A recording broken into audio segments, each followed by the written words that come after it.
Hello, friends. Welcome to Peace and Power Ukraine, a place to discuss all aspects of policy related to Ukraine. Ukraine sits at the crossroads of modern history, where East meets West and freedom collides with totalitarianism.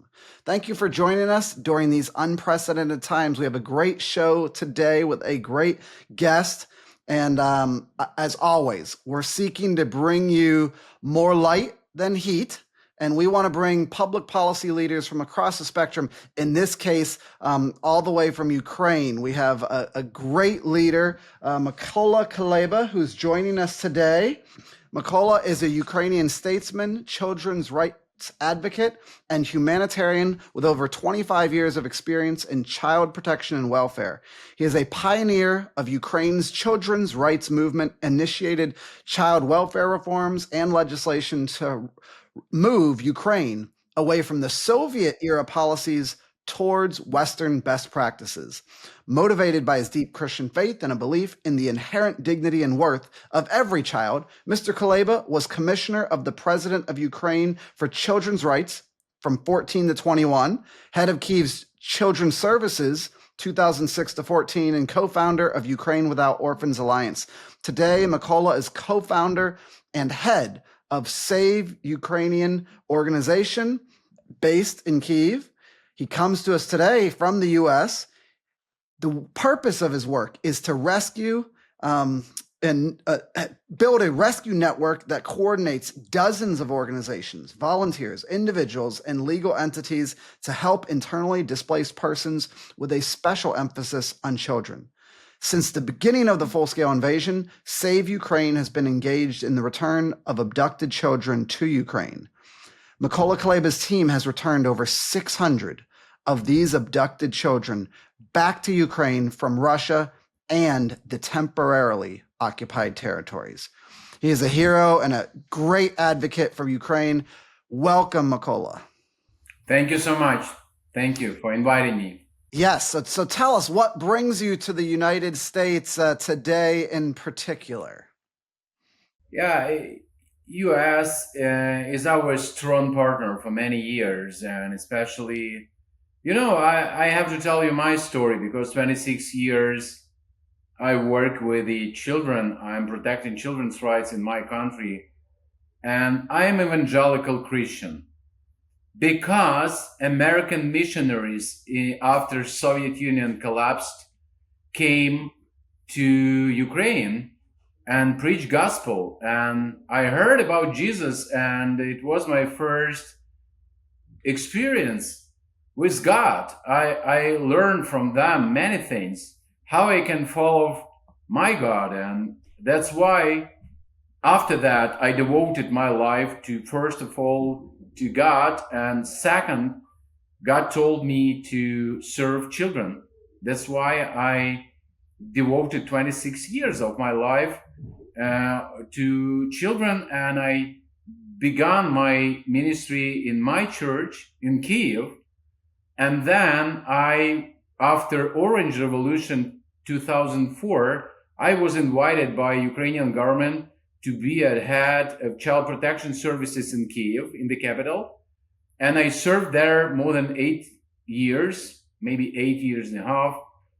And then after first invasion 2014, President Poroshenko invited me to be a head or a work in his cabinet to be responsible for whole children in whole country, for whole country, for children's rights in whole country. Yes. Yeah, I was his commissioner, and then President Zelensky invited me to stay on the same position. And 2 years I worked with President Zelensky. Altogether, 7 years, I was responsible for children's rights in Ukraine. And after first invasion, I founded Save Ukraine Foundation. It is the largest organization who rescuing abducted children, and we built strong programs for these kids. And I'm here just to tell true about children, about this war, about how children suffer, and about how Americans as the for me as the example of God's love, and as the people who really did a great things all over the world to protect countries, nations, and to fight for freedom, fight for justice. And you know that you're a great country, and I'm here just to understand how we can move forward together. Yes. Well, it is so important that we have this cross-country connection.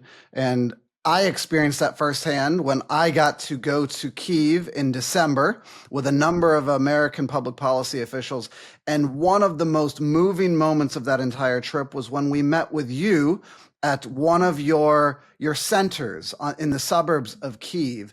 And I would like for you to tell our audience about just what you shared with us that day, and maybe some of the stories that you were able to share at that facility, that rescue facility, where lives are being changed.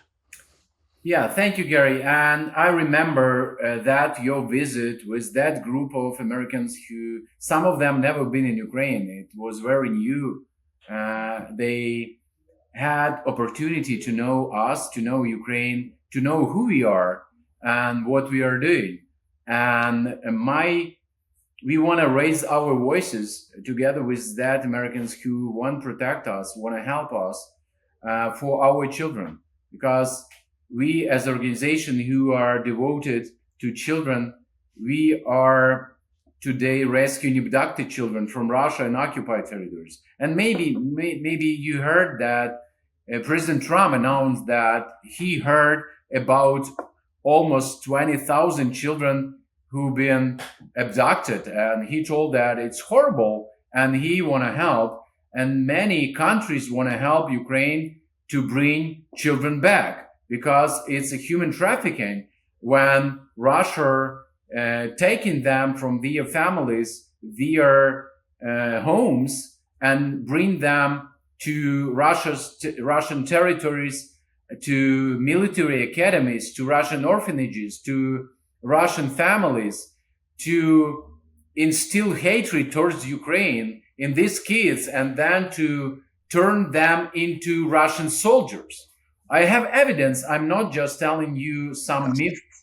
I'm telling you because we brought back 637 kids up to now, and 141 orphans from that number of kids.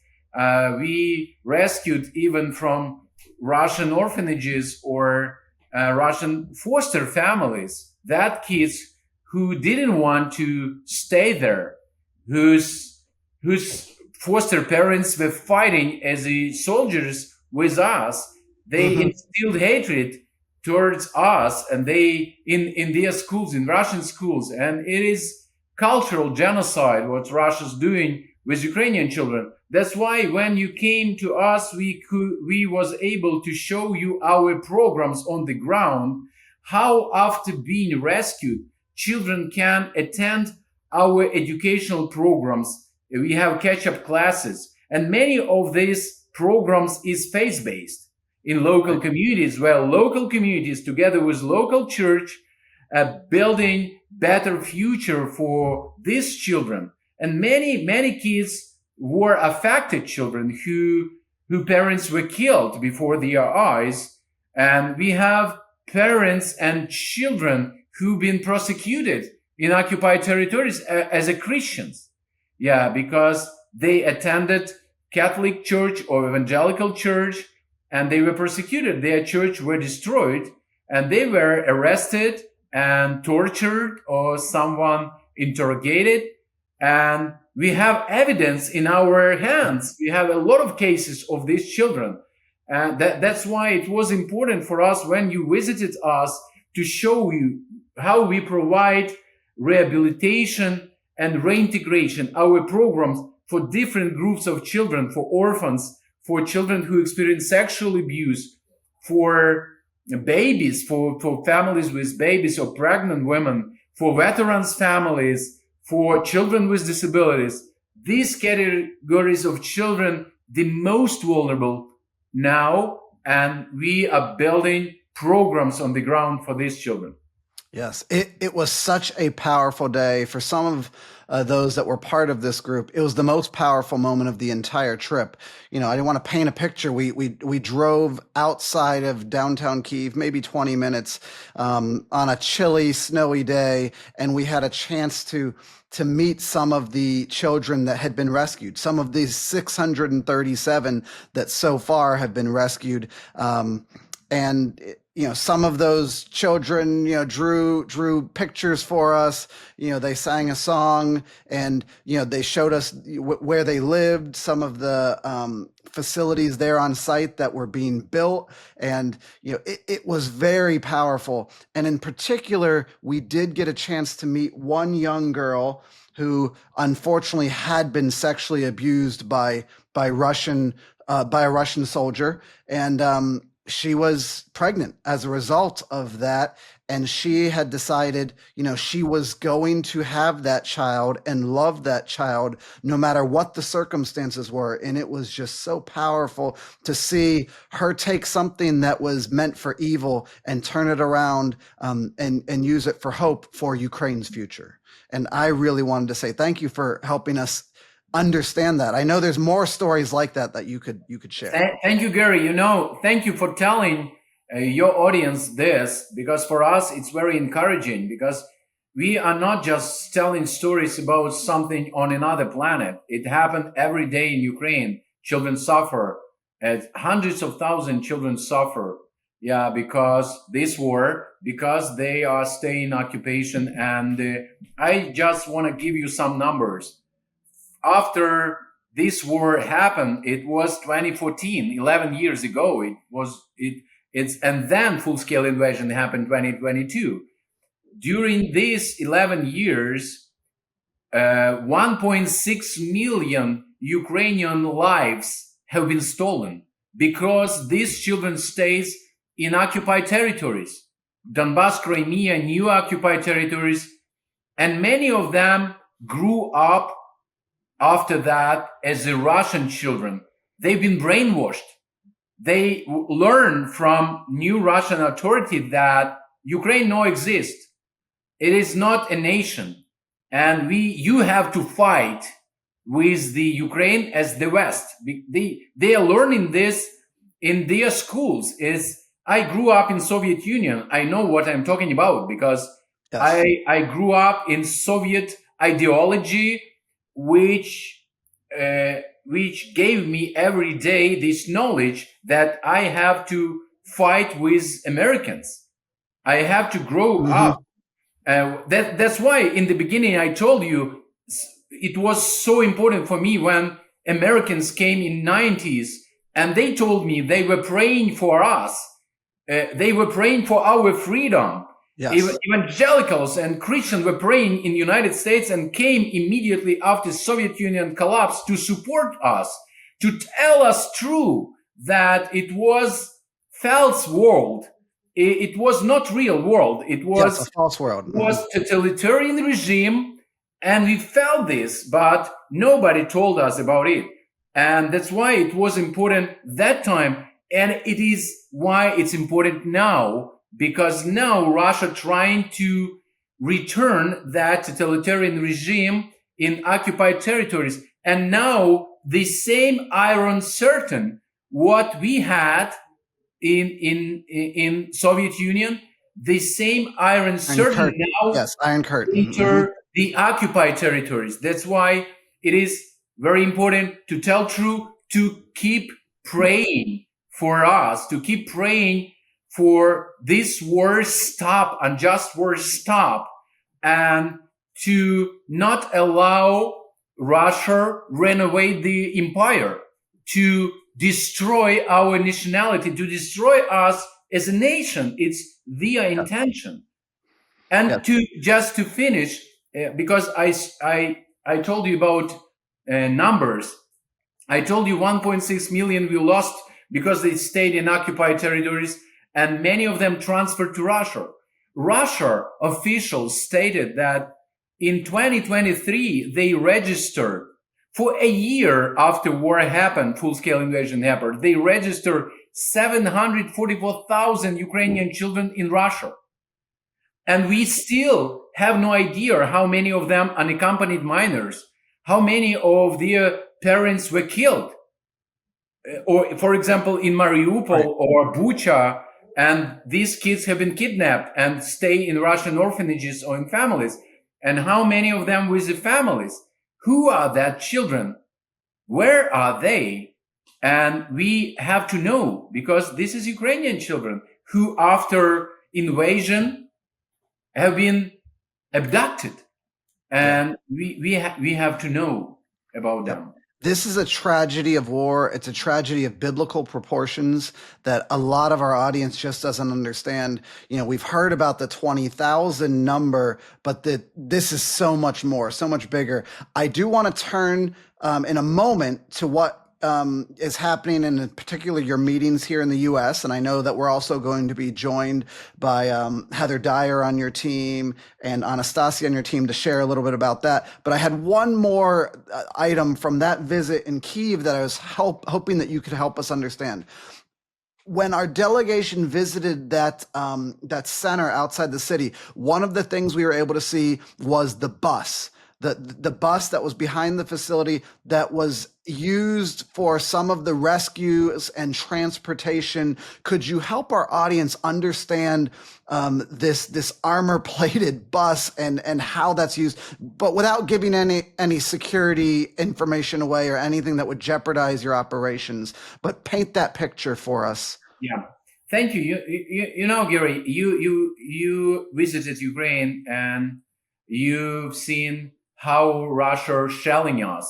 What does it mean for our population, for our children, that every day we have a lot of air raid alarms and children have to go to the basements and to bomb shelters. And very often these children cannot go to school. Now, can you imagine that 50% of Ukrainian children not attending schools at all because it's very dangerous, or schools have no bomb shelter, or it's very dangerous. They have to be killed during the shelling. And we are the largest who are rescuing kids from combat zones. For last 3 years after school full-scale invasion happened, we evacuated from combat zones more than 100,000 children and parents. And we have more than 60 vehicles, armored cars, armored buses you mentioned, and ambulances. We bringing children to safety from danger, from combat zones. And this is our prevention of abduction. Just to prevent the abduction, if Russia will invade their territory, we are taking them from danger. And you've seen that unique our armored bus. For 25 kids, we have these two buses among the 60 vehicles, and for massive evacuation of children. These six class of protection buses, and when massive evacuation, we use these buses for kids, and children can safely come from danger to safety. But now, because a lot of Russian drones and Iranian drones there, Yes. and it's very dangerous. Even having these buses, they could be shelled, they could be destroyed. That's why we better use now little cars, more fast, just for rescuing these kids. But if massive evacuation, we use this bus because it's better to use this bus than not to help a child, and child could be killed there. Yeah, that's why I'm trying to explain you what does it mean save Ukraine, what we are doing on the ground. And we have our different pillars: rescue, restore, and reintegrate. And it is rescue pillar. We are rescuing kids from Russia, but first we search them, we identify, locate, and we provide communication with kids there, because not many people understand why you should find these kids why it's so hard to left territory or occupy territory or Russia, but it's almost impossible because you have to cross a lot of checkpoints with Russian soldiers, with FSB. You could be interrogated hours. You could be sent to lie detection. You could be checked, and your cell phones, your Your property. clothes Hmm. should be checked, because if they will find something Ukrainian, you could be immediately arrested, separated with your children. Your children could be sent to Russian orphanage, and you can be jailed for years. That's why it's very important for us to provide safely rescue for these children, because it's very dangerous for many of Yeah. them. Well, I appreciate you helping our audience understand the real uh, picture on the ground, how dangerous it is, how difficult this work is. And when we think about all that goes into even just one rescue, it's amazing to think that 637 have been brought back. So thank you for that work. Thank you for sharing that. I did want to pivot to understanding about your time in the United States, and I know you wanted to bring in some colleagues to share as well, but maybe tell us about what you're hoping to achieve here in the U.S. and maybe what you can share about your meetings today in Washington, D.C. Thank you, Gary. And as you mentioned, Heather Dyer, who is CEO of Save Ukraine US, here close to me, and I want to share this to her. Yes. And she can explain you in clear English, not my Ukrainian English. Hello, Heather. Welcome.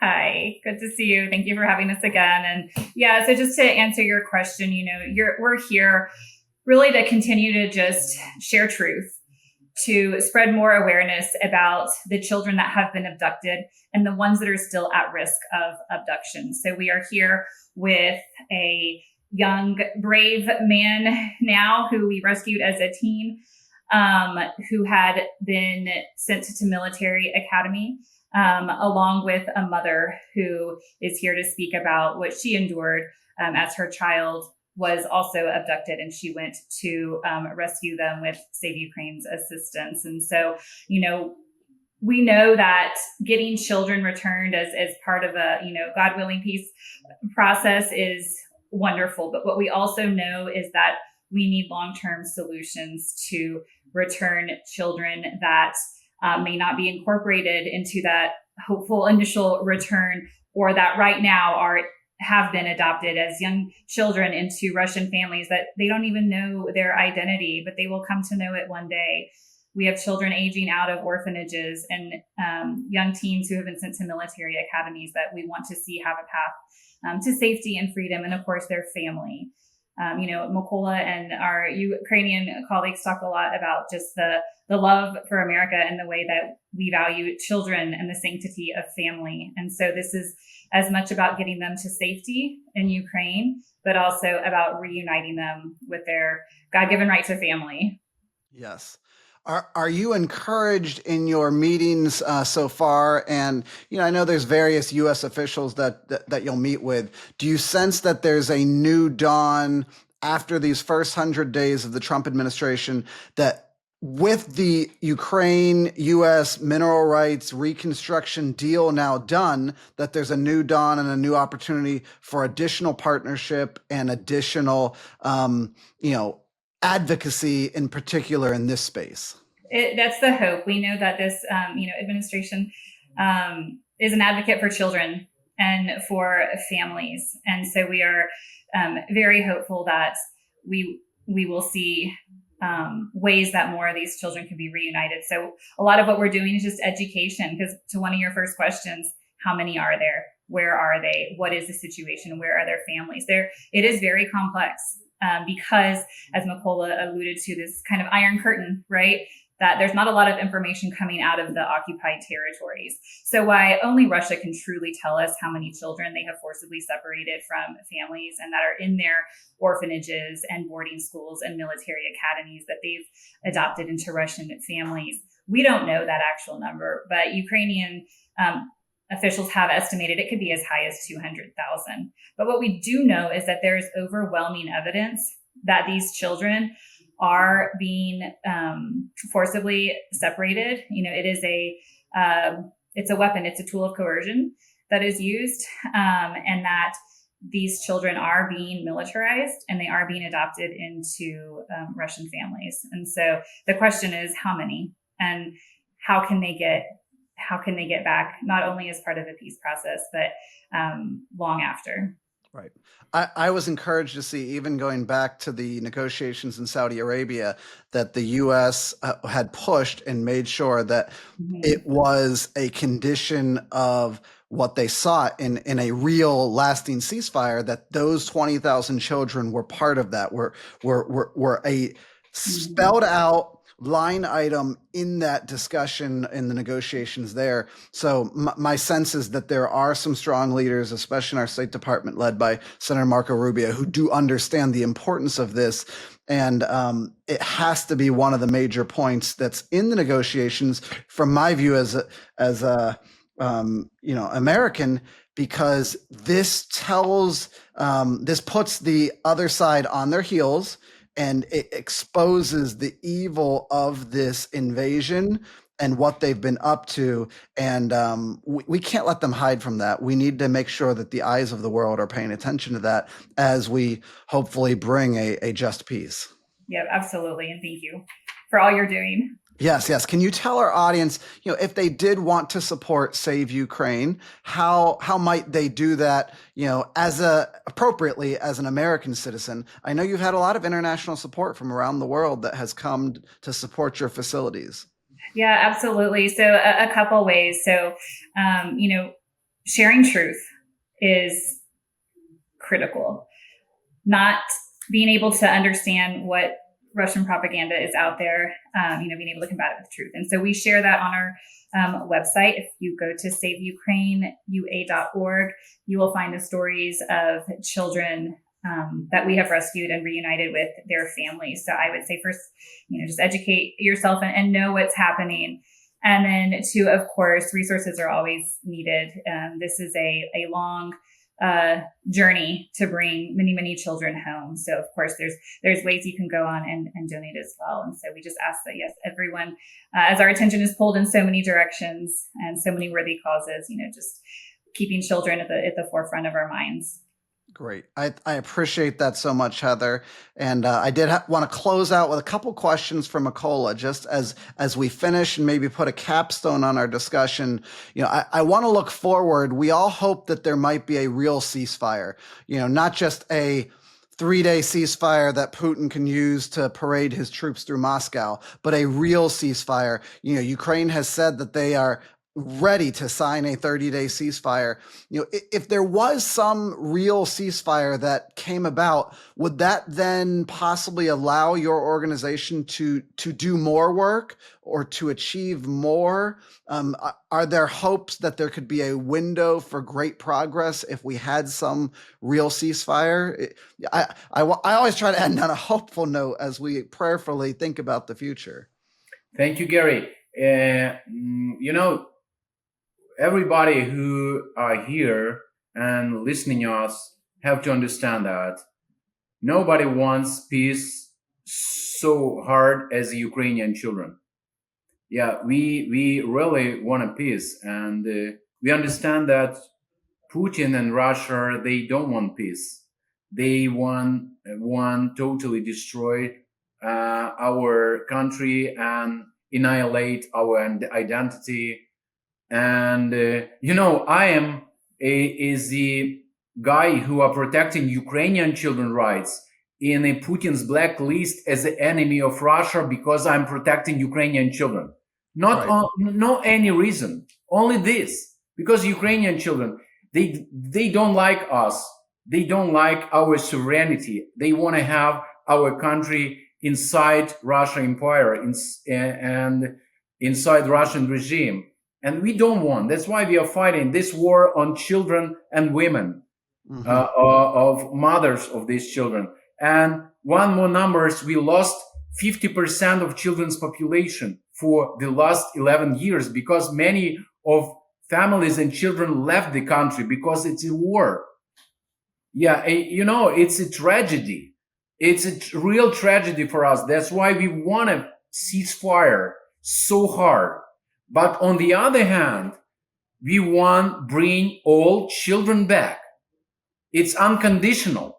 It's unconditional. We're really afraid that children can be a bargaining chip in this negotiation. Yes. We cannot allow this because it's against humanity.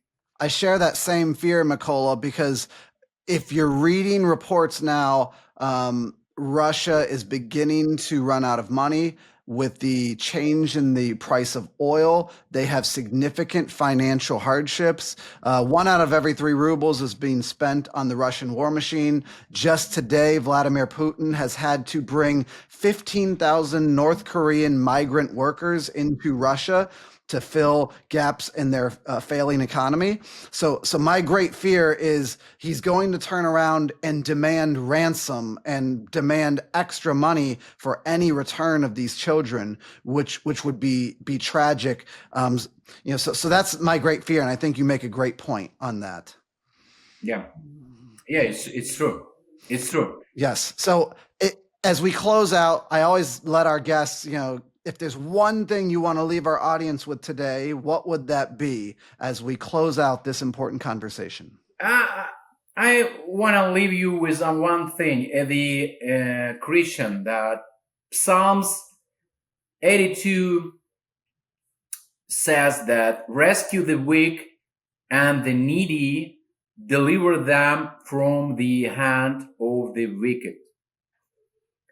It's for everybody. It's not for Christians only. And I know that especially Christians serious about justice, rescuing the weak and helping deliver them from the hand of the wicked. And I ask you to stay on the same position.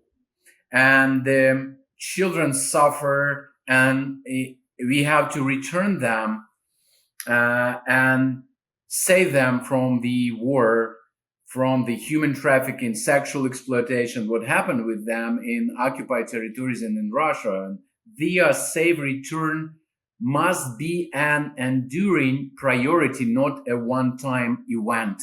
That's why we grateful for all Americans who on the same position, who providing support and who praying every day for us, for these innocent children, and for who helping us to bring more children, because we have a great support for these years of war from Americans, individuals, from Americans who stay on the same page with us and stay in the same values. Thank you so much. Yes. Thank you, Mykola. Thank you for grounding us back in that inspirational text in Psalms. That's a great way to end today. I appreciate your work. We will be praying for your work. And thank you for all the friends who've joined us today. And we'll see you next time back here again for Peace and Power Ukraine. God bless.